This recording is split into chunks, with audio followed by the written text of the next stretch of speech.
Hi there, I'm Andrew from A Strings and welcome to part 2 of the Vox AC30 versus MV50 amplifiers in Brian May mode video.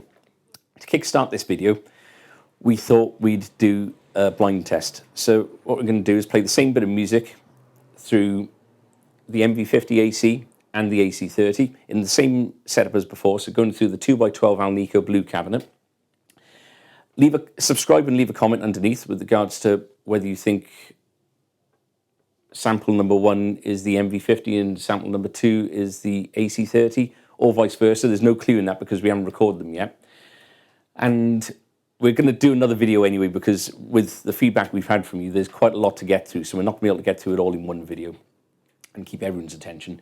So we're going to do another video next week and we'll announce the winner then. If you get it right and you've subscribed and you've left a comment, we'll pick out a random and we'll send you out some kind of Brian May related goodie in the post as a incentive.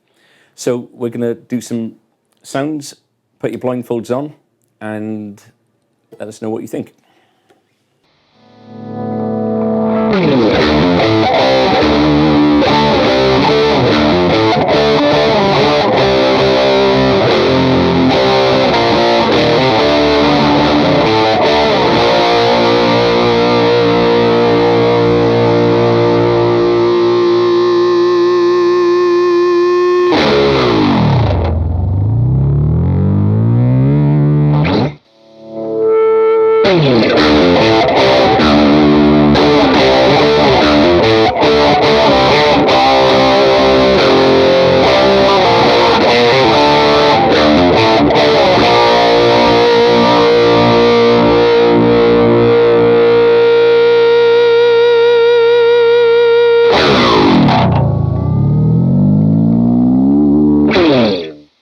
So let us know which you think is which in the comments below. Subscribe and leave a comment.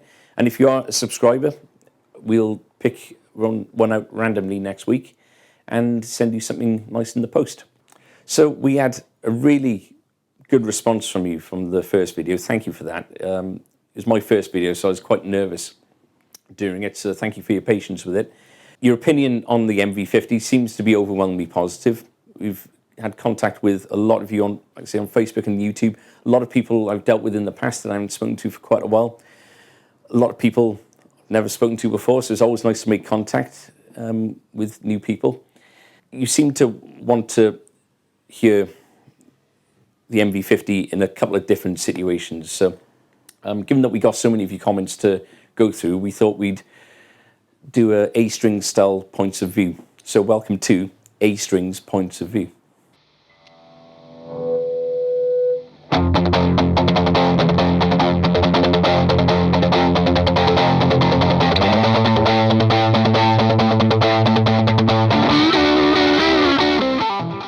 Kevin J. Ring of Facebook writes, was the Fryer booster driving the MV50 as well, or is there some sort of booster built into the amp for Brian May mode? Yes, Kevin, the Fryer booster was driving the MV50. Everything was exactly the same on both samples. So we had the red special being played with a sixpence, going into the booster, going into the AC30, and then we did it again exactly the same. The treble booster going into the MV50, but the MV50 was going into the speaker cab here. So the only difference in both examples was the fact that we're using the MV50 on the one and the amplifier section of the AC30 on the other.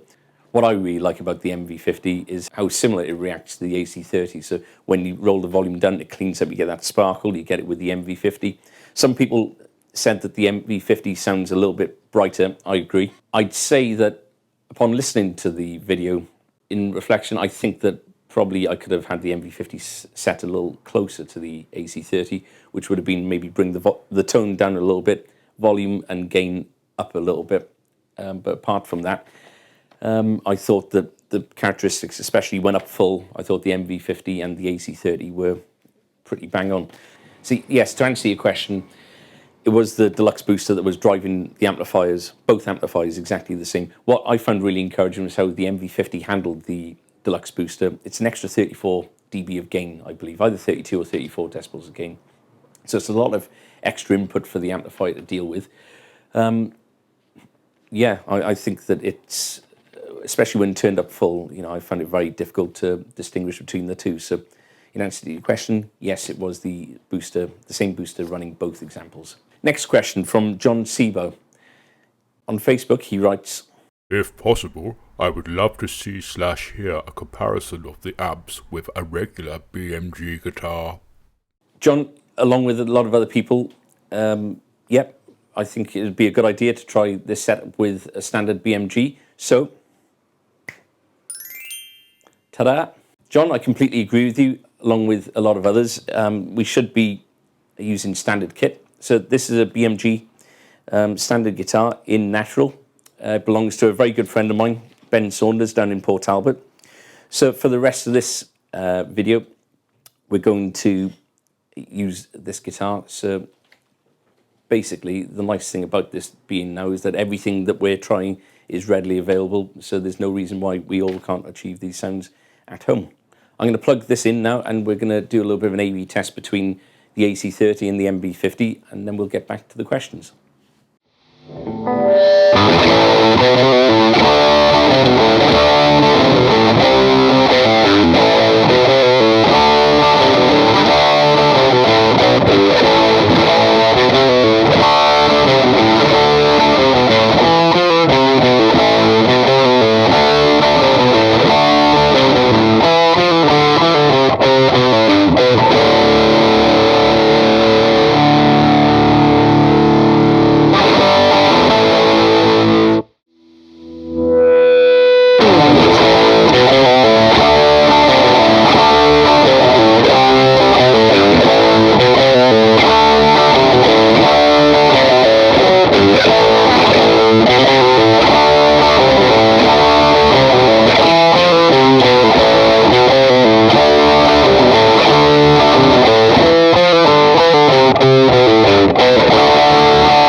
On Facebook, Joseph Calamari asks, Can you please give the guitar pickup settings to the different songs? so on the first example, which was the Now I'm Here, Tie Your Mother Down and We'll Rock You example, that was the bridge and middle pickups in phase. The second one, which was the screamy setting, which is Death and Two Legs and Dangerland example, that was the neck and middle out of phase, which is that screamy Bohemian Rhapsody style setting. The third one, which was Great King Rat and White Queen, that was just the neck pickup on its own. And the last bit, which is where we just did a little bit of improv to try and get a bit of sustain between the guitar and the amp, that was again the bridge and middle pickup in phase. Jonathan Planner writes, I'd like to hear the unit with the suggested speaker unit. as does Richard Hansen. I suppose in addition to the speaker/cab question already asked by others. And Dale. It's the cab/speaker that will make a much bigger difference. He needs to try it with a cheaper amp and or speaker cab. Yeah, I completely take on your points. The recommended speaker cabs that they're selling alongside the MV50 is a 1x8 and a 1x12. We got them both here to try out. We also tried through a 2x12 greenback, just a standard one which we got for sale here, which you can buy, which kind of partners up with the AC30 and AC15 heads. The reason for me going through this amplifier here and this cabinet in the last video is that the 1990s AC30s and most other AC30s prior to the ones that have been out for the last 6 or 7 years had a jack connector on the underneath of the amplifier, connecting the speakers to the amplifier, which meant that we were able to very easily switch between the MV50 and the AC30 amplifier, keeping everything exactly the same. So that was the reason for going down that route.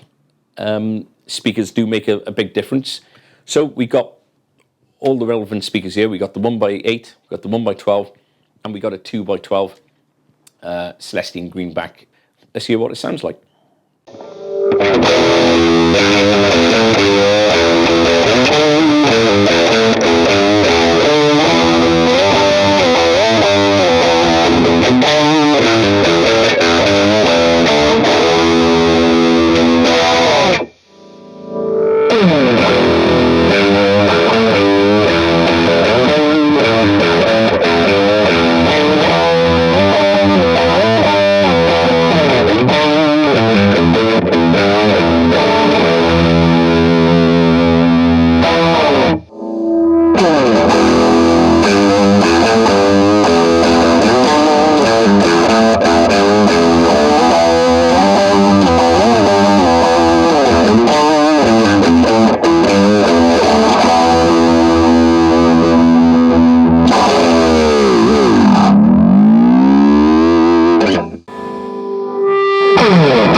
Jeremy Ross ponders, Some effects pedals would be good to see used. I've seen a few things online where people have commented, not just on our videos, but other people's videos and just the MV50 in general, that it lacks an FX loop. From my point of view, and certainly the point of these videos that we've done looking at the Brian May mode, well, an FX loop was never used back then anyway. FX loops are,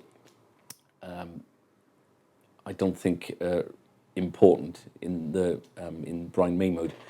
So, you know, back in the 70s and 80s when he was using things like the Fox phase and the C1 and the delays and all that kind of thing,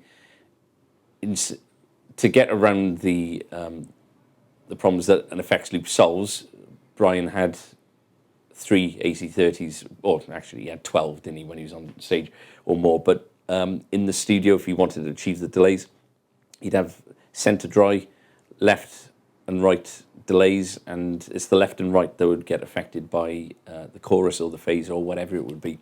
So the effect that I've chosen for us to try out is the Boss C2 Wazacraft. The C2 Wazacraft version has a C1 setting on there, so I can't think of anything better really to put in front of the MV50. And for the purpose of this now, we're going to use the 1x12 and the 1x8 cab that recommended to be used with the MV50s.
Scarlett suggests, How about a review of the Guyton Red Special? There isn't a single one on YouTube.